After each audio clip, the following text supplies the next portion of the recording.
En cada una de las sesiones estaremos avanzando a través del mismo método,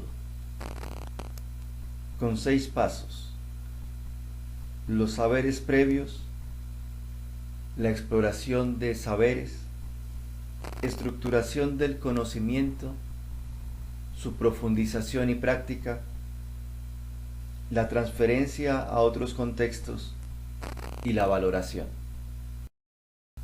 Se realizará en el cuaderno y en la plataforma.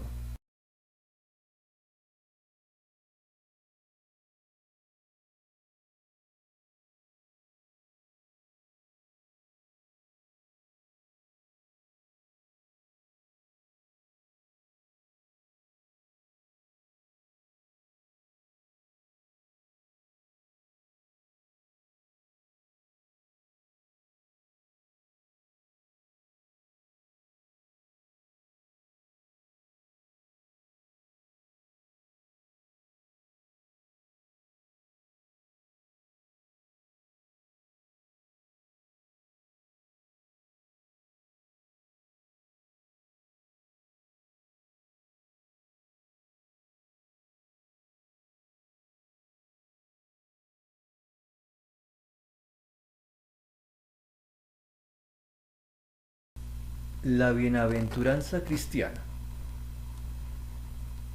Después de habernos aproximado a las bienaventuranzas, aquellas famosas frases de Jesús al inicio de su ministerio en el llamado Sermón de la Montaña que nos presenta Mateo, que son una especie de resumen de toda su enseñanza. Por eso se presenta al principio, para que a lo largo del Evangelio vayamos viendo las distintas formas de vivir esas bienaventuranzas. Las distintas parábolas, los distintos milagros, lo que harán será iluminar el contenido de estas bienaventuranzas. Sin embargo, encontramos en ellas unos términos que nos remiten no a esta realidad, a este mundo, sino a una realidad más allá, trascendente a este mundo, que llamamos la salvación, el reino de los cielos, la santificación, la realización personal. Acerquémonos entonces a qué significa esa bienaventuranza cristiana. En el Nuevo Testamento, la segunda parte de la Biblia, que empieza precisamente con los Evangelios, utiliza varias expresiones para caracterizar la bienaventuranza o felicidad a la que Dios llama al hombre. Así la llama, por ejemplo, la llegada del reino de Dios. También la visión de Dios. Y otra expresión utilizada es la entrada en el gozo del Señor o la entrada en el descanso de Dios. De hecho, en nuestra cultura, cuando alguien fallece, decimos que descanse en paz. Esa expresión es una forma de referirnos a la bienaventuranza cristiana, que descanse en la paz del Señor.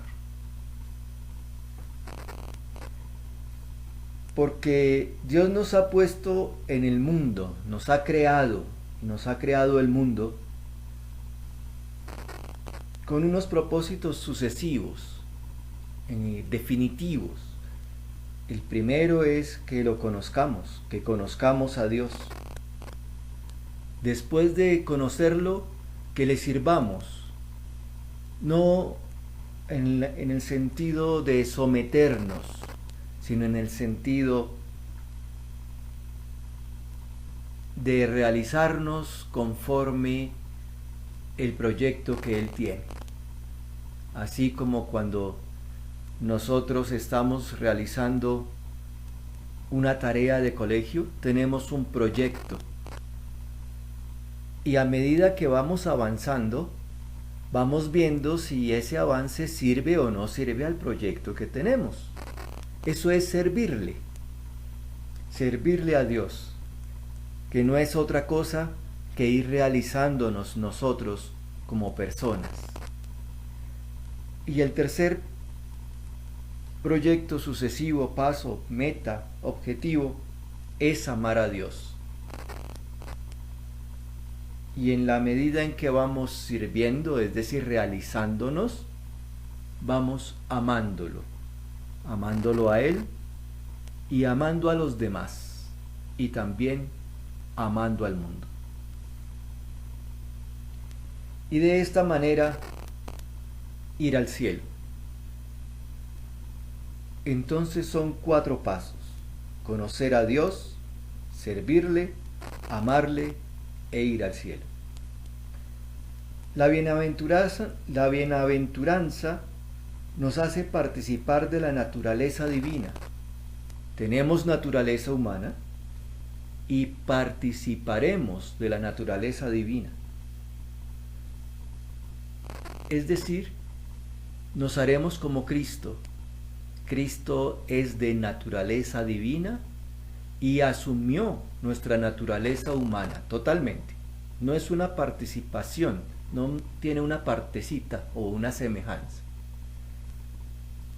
En cambio, nosotros solo participaremos de la naturaleza divina y también de la vida eterna, que es la vida que caracteriza a Dios. Con la bienaventuranza, el hombre entra en la gloria de Cristo, Dios y hombre. Entonces vamos a participar como hombres de la gloria de Cristo, Dios y hombre, o sea, que participaremos de la misma gloria de Dios. Y en el gozo de la vida trinitaria es que el hombre entra a través de estas bienaventuranzas. Acordémonos, al inicio hablamos de que los cristianos reconocen que Dios es único en 3 personas: Padre, Hijo y Espíritu Santo. Y esa alegría, esa felicidad interna de Dios es de la que participaremos. Semejante bienaventuranza supera la inteligencia y las solas fuerzas humanas. Es decir, no podemos comprenderla y no podemos lograrla por nosotros mismos. Entonces necesitamos una ayuda, un apoyo, una luz, una iluminación, una orientación desde afuera.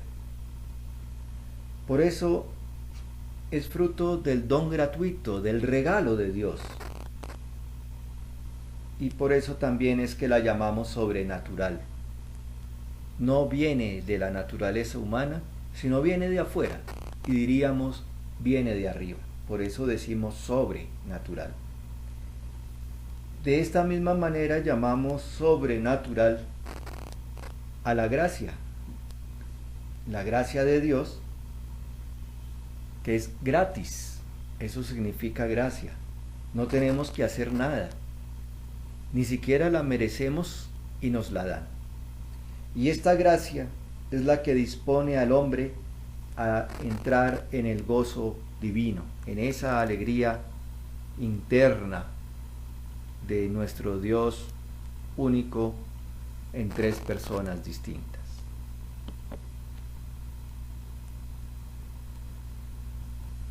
Esta bienaventuranza cristiana, esta bienaventuranza prometida, entonces nos pone ante opciones morales decisivas. Tenemos que tomar decisiones. De tal manera que nos invita a reflexionar sobre nuestro propio ser, teniendo en cuenta la meta a la que estamos llamados o proyectados. Nos invita a purificar nuestro corazón, es decir, nuestro interior, nuestra manera de sentir, nuestra manera de pensar, para que superemos los instintos simplemente naturales y diríamos hoy simplemente animales, para que nuestra naturaleza humana, que supera a la animal, pues se desarrolle libremente, precisamente por la razón, la libertad y la voluntad. Y al purificar ese interior nuestro, entonces nos debemos orientar al amor de Dios por encima de todo, no en vez de todo, que es como a veces se entiende, por encima de todo. Permítanme una comparación. En el hogar, por la ternura y demás, pareciera que sentimos más amor por mamá que por papá o los hermanos. Ese amor mayor, profundo, tierno, no es la negación del amor por papá o por los hermanos u otros miembros de la familia.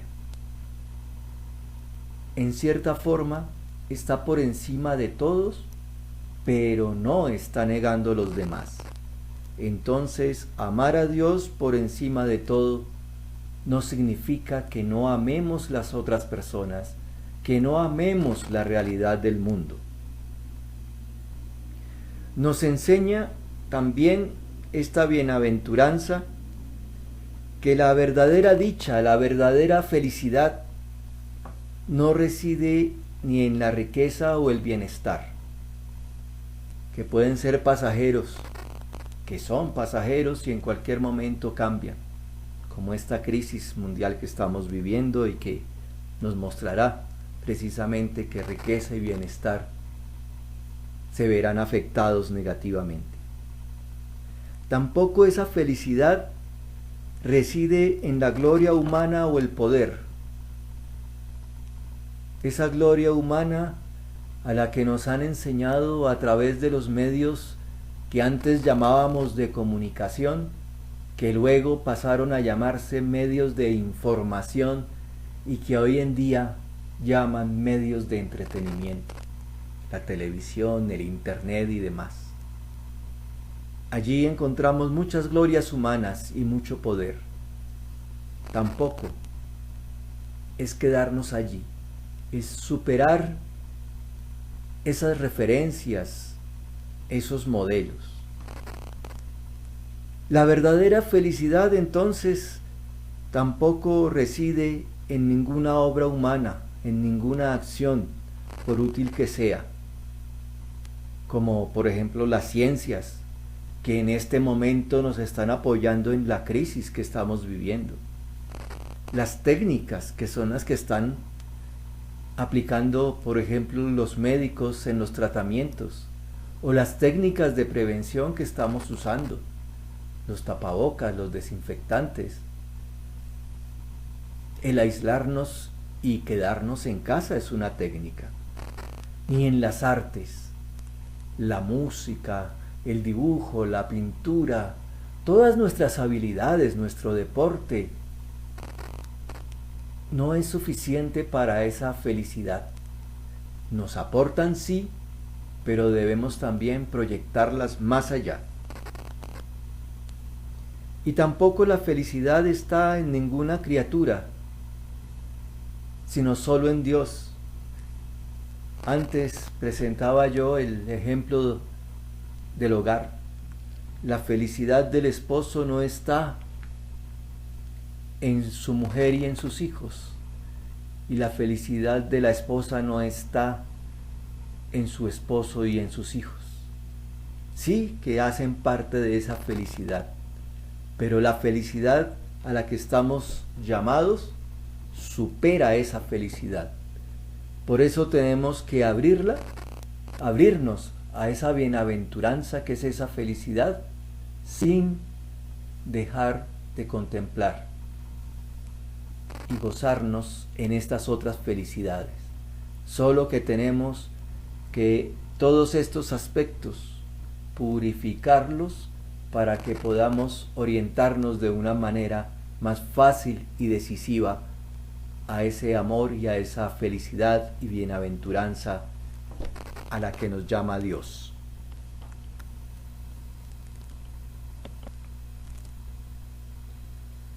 Entonces, para poder orientarnos en esa purificación interna y poder orientarnos y avanzar hacia esa bienaventuranza, Dios mismo nos ha presentado unas orientaciones desde muy antiguo. La primera orientación es la que llamamos el Decálogo o los 10 mandamientos. Toda la cultura moderna y especialmente la cultura occidental, europea y americana se basa en estos principios. Muchas de las leyes desarrolladas a lo largo de estos 20-21 siglos, si hablamos desde el cristianismo, tienen como fundamento esas 10 normas básicas. En el tiempo de Jesús, es Jesús mismo y en el Evangelio nos presentan una serie de discursos de Jesús llamados el Sermón de la Montaña, al que ya me había referido y que empieza con estas bienaventuranzas. Ese Sermón de la Montaña nos presenta también a Jesús como un Moisés en la que baja de la montaña, que está en la montaña, y nos da una nueva ley, una nueva orientación para alcanzar esa bienaventuranza. Es como lo que estamos viviendo en esta crisis mundial.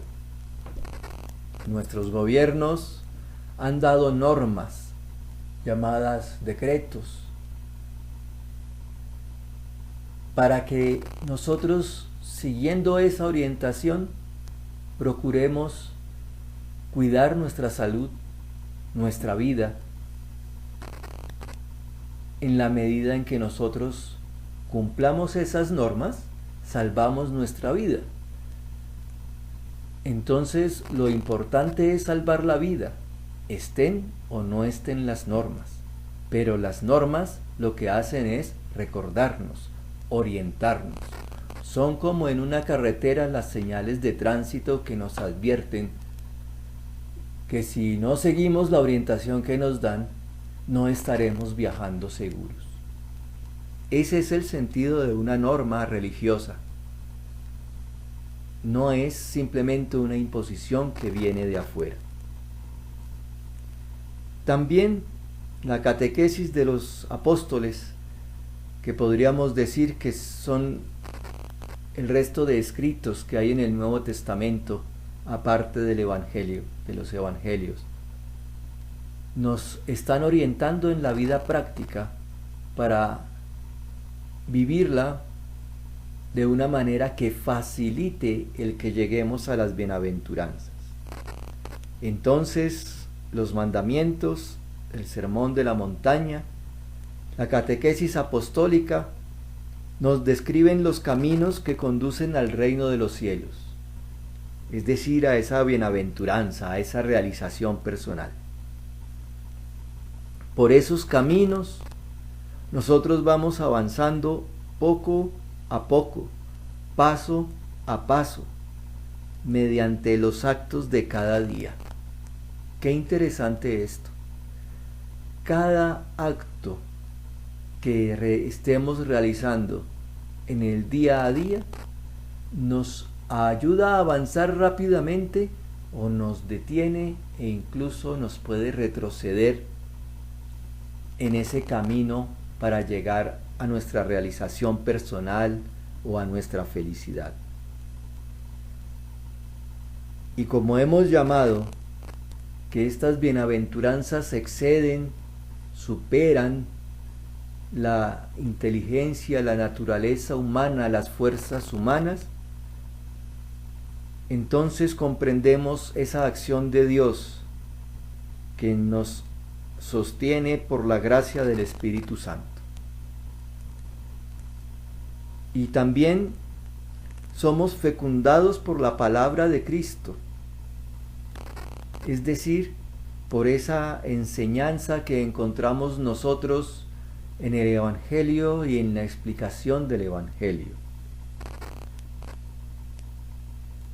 Y con esos dos elementos, esas dos ayudas, la gracia del Espíritu y la palabra de Cristo, entonces vamos dando lentamente frutos, como personas e incluso como creyentes, y en este caso esos frutos se van dando dentro de una comunidad de creyentes en este Dios que es la Iglesia. Y la finalidad última, luego de alcanzar nosotros nuestra felicidad, es la gloria de Dios, porque la gloria de Dios es el bien del hombre. Nos veremos, nos encontraremos, nos escucharemos en otro encuentro de clase virtual.